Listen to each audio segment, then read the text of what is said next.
Sinetron Naluri Hati yang tayang di SCTV sedang menjadi sorotan publik.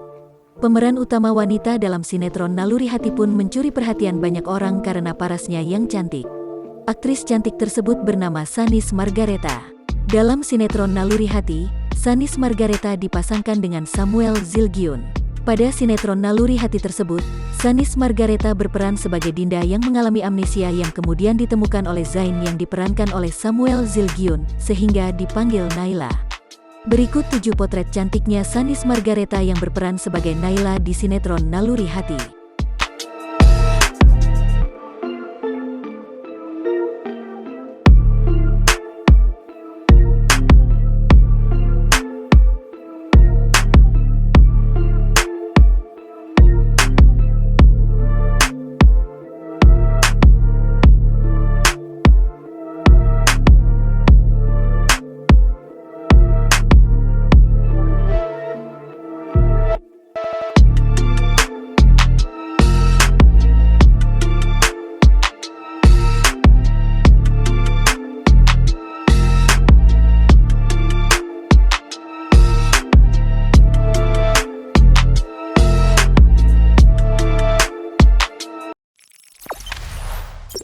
Jangan lupa subscribe, share, komen, dan like ya!